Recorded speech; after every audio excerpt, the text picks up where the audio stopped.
Welcome back to Friday's Loose Women. Now, every parent knows that young children have a tendency to make up stories from time to time.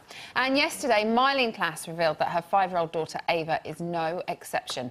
Apparently, Mylene got a letter from her daughter's school informing her that Ava said that at home, Mummy locks her in a cupboard at night and turns off the lights. Clearly, it was water off a duck's back for Mylene, as she tweeted about the letter, saying that it was one for the scrapbook. But is a child with a wild imagination a worrying thing? So is it wrong to lock them in a cupboard, then? Better get home in a minute. I think the answer would be yes. OK. Yeah. You learn something every day on this show. I think having an imagination is vital for kids, and I think we lose it when we get older, and I think that's a shame. I think you've got to be able to use your imagination. I mean, some kids have more vivid imaginations than others, but I remember when I was growing up, my mum was always saying to me, "Oh, stop daydreaming, dopey Dora. What's the matter with you? We're always daydreaming." And I read somewhere that daydreaming is actually very good for children because they're so overstimulated now that it's a chance for them to just let their mind relax and wander and use their imagination. Because nowadays, they don't actually sit there and gaze out of windows anymore. They sit there and gaze at screens. Well, it's perfect to lock them in a cupboard, then, isn't it? I'm going to let her out at some point today, I think, because I better get back. But I do think it's a very, very useful tool in life. It makes you a creative person. It makes you able to imagine what it would be like to be somebody else. You can empathise with other people. So I think, yes, a little fib or a little bit of an imagination is a very good thing. Has Bo ever made up anything? I think there's a difference between fibbing and what that fib is and an active imagination. We're talking about a very little person as well, a very young person. And also, we all know it's very hard to...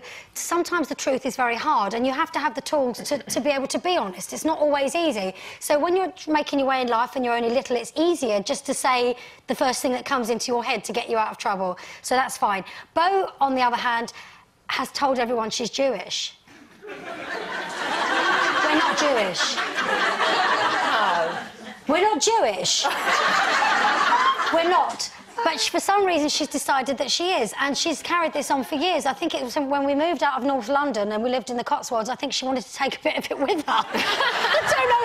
I really can't understand it, and I know they get lots of holidays, so maybe that's it. I don't know, but she's decided she's Jewish, and she's an authority on it now, and she talks about it in religious studies to all the other kids. Yeah, but you, as a parent, I think you really do have to distinguish between overactive imagination and out-and-out lies, because some lies that kids tell can be quite damaging. You know, that's, in a way, that's quite a dangerous lie for a kid to tell. My mummy locks me in the cupboard. You know, because you know what child services, social services are like these days? They take these things very seriously, and good, they have to, because of things that do happen. But you know, you will... It's dangerous when a parent is being investigated for something that hasn't actually happened. So I think, as a parent, and if I were a parent, I would absolutely make it clear that it's not acceptable to tell lies. And I don't care if it's just a little, you know, an imaginary thing that they've made up. Yeah, I think it's important. Well, no, that's something you learn later on in life, that you have to tell the truth. When you're a little kid, it's about fantasy and make-believe. If you're a kid, unless somebody tells you that it's wrong, you might grow up and not grow out of it. Because I do know someone who is grown up, very old, in fact, and still can't distinguish between facts and reality. Yeah, but that's what happens.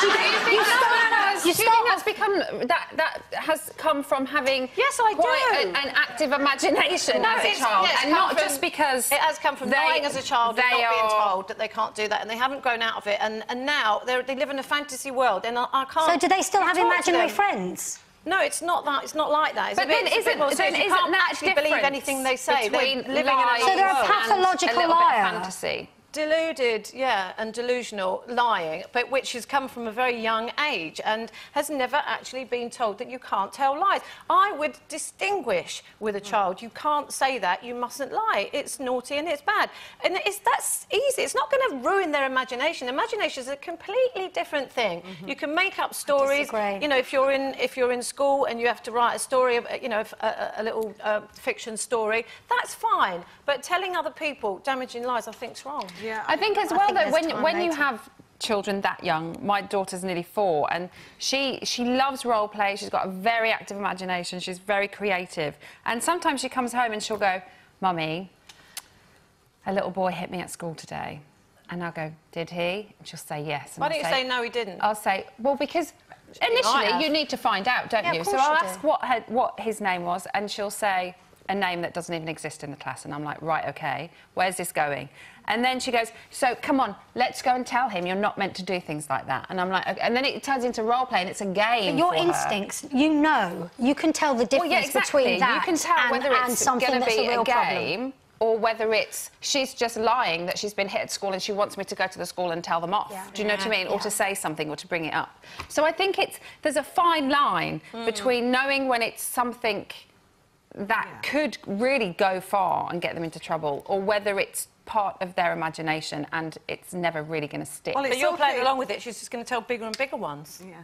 Well, she hasn't so far. But she's a tiny, tiny little thing. Might she, Jane? I must admit, I'm on the caution with Carol here. And I know that we're the two that haven't got kids. Of course we are. And it's great for us to sit here and spout our wisdom. How many people are going to remind us of that after this show? Again. But saying that, I have to agree a bit with Carol. You have to distinguish what is right and what is wrong. Yeah, you do, absolutely. And I would... My mother... If I went and my mother got a letter home saying that I'd said she locked me in a cupboard, she would say to me, darling, I've got to go to prison now. Yeah? And my little face and my lip would be going, because apparently somebody said at school that I lock you in a cupboard, darling. And I'd be going, it were me. And, yeah. So you've got to tell them. She would.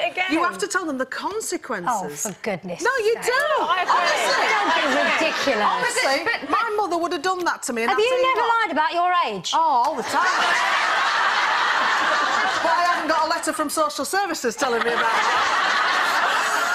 I get what you're saying. If it's something quite serious, you have to tell them right from wrong. But as they're growing up, you're teaching them right from wrong. If they tell you a little fib that they didn't draw on the walls, you say that. You don't lie. You never say things like that. You have to tell the truth. But when they come and they're doing a little bit of a game with you about an imaginary boy who hasn't done anything, she just wants to be the little girl with the mummy who tells them right from wrong, and then she wants to switch and be the mummy, and I have to be the little girl. You know, I'm not going to pretend I'm a little girl all the time. There's plenty of time. There's plenty of time, and the fact that Bo has changed her name and now calls herself Crystal, I'm going along with that.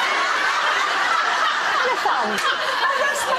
I'm going to leave it. Let's leave it with Crystal. It's break time again. Still to come. Sorry, Crystal.